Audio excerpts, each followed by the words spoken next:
की आपल्या मतदारसंघातलं 2009 साली आमदार भास्कर जाधव साहेब निवडून गेले, परंतु 1995 पासून हा भाग हा चिपळूण मतदारसंघामध्ये होता आणि तेव्हापासून आमदार भास्कर जाधव साहेब आपल्यासाठी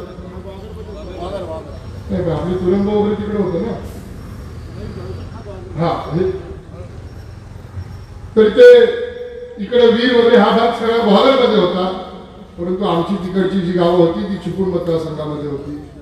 2009 साली या मतदारसंघातले आमदार भास्कर जाधव साहेब पहिल्यांदा निवडून गेले आणि निवडून गेल्यावरती त्यांना आदरणीय पवार साहेबांनी राज्याचा मंत्री केला, जिल्ह्याचा पालकमंत्री केला. त्यांनी कोणाच्याही हार तुरेची वाट बघितली नाही, त्यांनी कोणाच्याही निमंत्रणाची वाट बघितली नाही.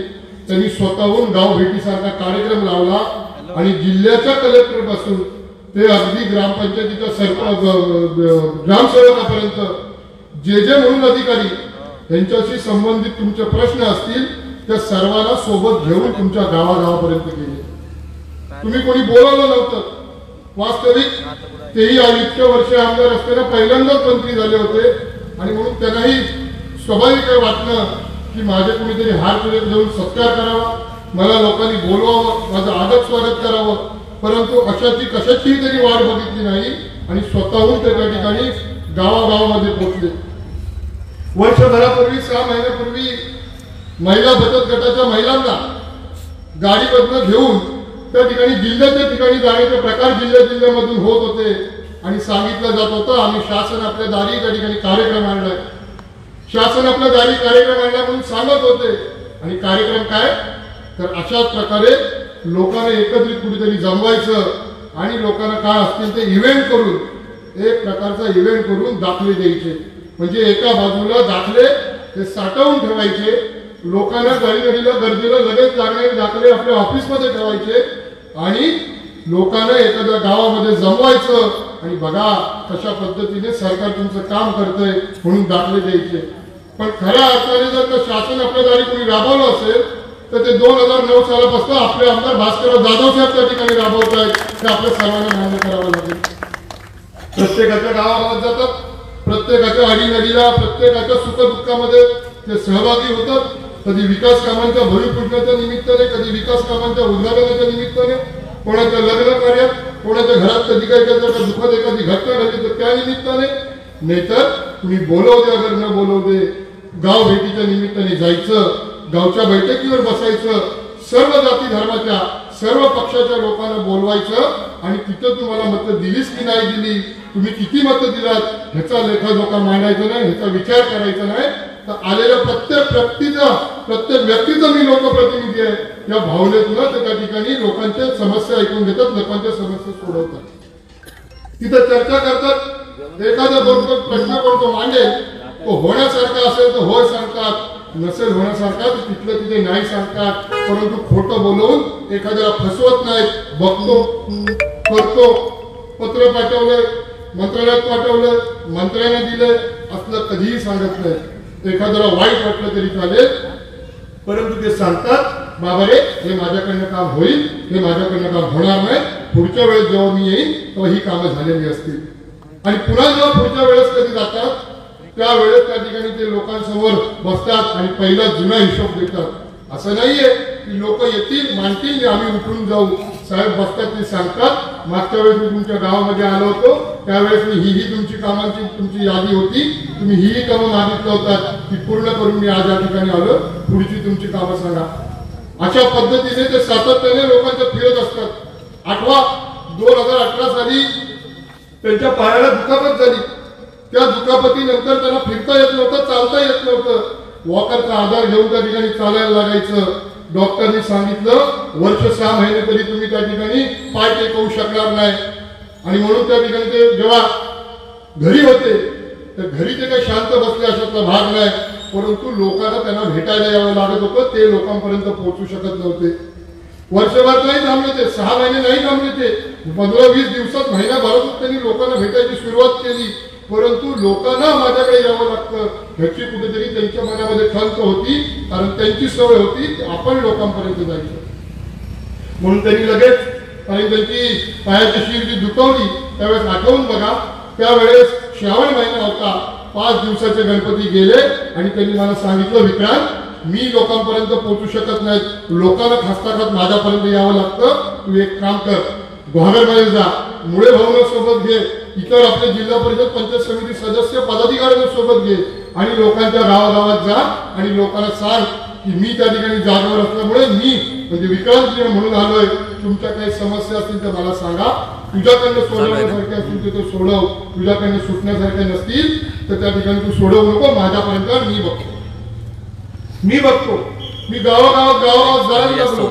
सुरुवातीला चर्चा अशी असायची, सर्वांना वाटलं की साहेब बरे झाले आणि म्हणून हा गाव भेटीचा दौरा त्या आमदार भास्कर जाधव साहेबच करतायत आणि म्हणून लोक जमत होती. पण मला नंतर भीती वाटत होती की जसा हा निरोप पुढे जाईल की आमदार भास्कर जाधव साहेब या मेळाव्या कार्यक्रमाला येत नाहीयेत, तर विक्रांत जाधव त्यांचा मुलगा या कार्यक्रमाला येतोय, तो लोक कदाचित पाठ फिरवतील, लोक कदाचित येणार नाहीत. पण मला आपल्याला सांगितलं पाहिजे की लोकांचं प्रेम इतकी वर्ष त्यांनी जे कमवलेलं आहे ते प्रेम अशा वेळेस पाठीशी उभं राहिलं. लोकांना माहिती होतं विक्रांत इथे येतोय, साहेब येत नाहीयेत, तरी पण खूप मोठ्या प्रमाणामध्ये लोक त्या ठिकाणी त्या बैठकांना जमत होती, आस्थेने विचारपूस करत होती. स्वतःचा विकास काम किती महत्वाचं ह्याच्यापेक्षा आमचे साहेब कसे आहेत ह्याची आस्थेने त्या ठिकाणी लोक चौकशी करत होती आणि माझ्याकडे काही प्रश्न मांडत होती.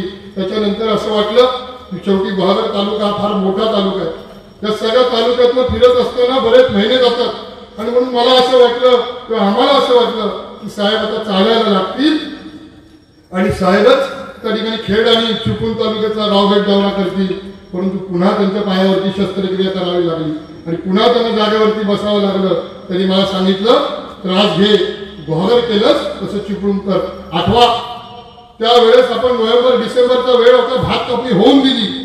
भाऊ या भागामध्ये भाऊ माझ्यासोबत होते. त्यावेळेस आपण तालुका समन्वयक संतोष चव्हाणांना नेमली होती. त्या संतोष चव्हाणांना सोबत घेऊन त्या चिपळूण तालुक्यातल्या प्रत्येक गावागावामध्ये मी आमदार भास्कर जाधव साहेबांच्या वतीने त्या ठिकाणी लोकांच्या समस्या ऐकण्यासाठी म्हणून गेलो. इतकं आपण लोकांसाठी काम करत असतो, इतक्या प्रचंड प्रमाणात आपण साहेबांनी लोकांचं काम केलंय. विकास विकास विकास तर आपण विकासाची आपल्याशी कुणी चर्चा न केलेलीच बरी आणि त्याचमुळे त्यांना विकासावरती चर्चा करायची नाही, कारण त्यांनाही माहिती आहे की विकास कामांवरती जर का आपण आमदार भास्कर जाधव साहेबांशी बोलायला गेलो तर आपला कुठेही टिकाव लागणार नाही, कुठेही लागणार नाही. मी तर गेल्या 15 वर्षामधले जे साहेबांनी काम केले त्याच्यासाठी म्हणून कुठल्याही विभागात उभा राहतो आणि स्पष्टपणे लोकांना सांगतो की साहेबांव्यतिरिक्त किंवा त्यांच्या सहकार्यांच्या मार्फत झालेल्या या गावांमधनं जी 15 आजूबाजूची गावं घ्या, या 15 आजूबाजूच्या गावांमधनं पप्पांच्या विरोधात जे कोणी विरोधक असतील ते विरोधक म्हणून त्यांनी 15 वर्षात केलेली 15 विकासाची कामं आणून दाखवा. कोणीही उठून उभा राहून सांगू शकत नाही की एक तरी काम त्या ठिकाणी विरोधकांनी केले. आणि त्यामुळे विकास कामावरती, पाणी योजनांवरती, पाकाडीवरती, रस्त्यांवरती विरोधक बोलू शकत नाहीत आणि त्यामुळे फक्त ते बोलतात की आपल्याला बदल करायचा आहे. त्यांच्याकडे सांगण्यासारखे मुद्दे कोणतेही नाही आहेत आणि म्हणून मला आपल्याला एवढंच सांगायचंय की विकास तर आमदार भास्कर जाधव साहेबांनी केलेला आहे, परंतु मला आठवण करून द्यावी लागेल की या भागामध्ये चिरेकान व्यावसायिक आहेत, या भागामध्ये काच व्यावसायिक आहेत, या भागामध्ये डमडम चालवणारे आहेत किंवा डमडम व्यावसायिक आहेत. वेगवेगळ्या व्यवसायाची लोक, व्यवसाय करणारी लोक आज या ठिकाणी या भागामध्ये आहेत. आठवून बघा 2009 साली चिरेकान व्यवसाय हा पूर्णपणे बंद होता. त्यावेळेस कुठेही मतदारसंघात नाही तर जिल्ह्यात नाही तर कोकणामध्ये चिरेकान चालू नव्हती, परंतु आमदार भास्कर जाधव साहेब पालकमंत्री होते. फक्त आणि फक्त चिरेकान व्यवसाय कुठे चालू होता तर तो फक्त आणि फक्त रत्नागिरी जिल्ह्यामध्ये त्या ठिकाणी चालू होता, इतर कुठेही चालू नव्हता. लाकूड व्यावसायिक असतील, लाकूड व्यावसायिकांना पण त्या ठिकाणी जेव्हा त्रास होतो तेव्हा प्रत्येक वेळेस जर कोण त्यांच्या मध्ये धावून येतं तर ते आमदार भास्कर जाधव साहेब येतात, कोणी येत नाही. म्हणजे विकास कामांच्या पलीकडे त्या ठिकाणी सर्वांना ते मदत करत असतात. कोण आजारी पडलं, कोण शिकसूक पडलं, कोण त्या ठिकाणी तहसीलदार कचेरी, प्रांत कचेरी, पोलीस स्टेशन कुठे कुठे म्हणून मदत लागेल तिथे म्हणून आमदार भास्कर जाधव साहेब असतील नाही तर ऑफिस मधून त्या ठिकाणी सर्वांना मदत होते. हे सगळं करत असताना त्यांनी कधीही विचार केला नाही की माझा कोण आहे आणि कोण नाहीये त्याचा. हे काय सगळे व्यवसाय चिरेखान असू दे, दमदम असू दे, नाहीतर तुमची काप व्यवसाय असू दे, नाहीतर लाकूड व्यवसाय असू दे, हा काही सगळं काही आमदार भास्करराव जाधव साहेबांचे सहकारीच व्यवसाय करतात का? ते जर ठरवू शकले असते, मनात आणू शकले असते, तर ते ज्याला ज्याला त्रास द्यायचे त्याला देऊ शकले असते. परंतु कधीही त्यांनी आपल्या आयुष्यामध्ये कोणाच्या पोटावर मारलं नाही. पाठीवर मारतील परंतु पोटावर कधी कोणाचा मारला नाही. कारण त्याचीही मुलं बाळ आहेत, त्यांचाही अधिकार आहे चांगलं जीवन जगण्याचा, आणि म्हणून नेहमी ते सर्वांना मदत करत आले, नेहमी त्या ठिकाणी सर्वांना मदत करत आले. आणि मग या सर्वांना साथ घाला, या सर्वांना हात द्या की आपले आमदार भास्करराव जाधव साहेब पुन्हा एकदा त्या ठिकाणी उभे आहेत, उमेदवार म्हणून विधानसभेला उभे आहेत, त्यांच्या पाठीशी उभं राहा. अशा प्रकारचे अर्ज आपल्या सर्वांकडे जाऊन घरोघर जाऊन त्या ठिकाणी बांधवांना भगिनीनो आपल्याला करावी लागेल. थांबता एकच सांगतो, खूप मोठ्या संख्येने या ठिकाणी मंडळी जमलेली आहेत, लोक जमले आहेत, म्हणून सांगतो की आपण मतदान करतो.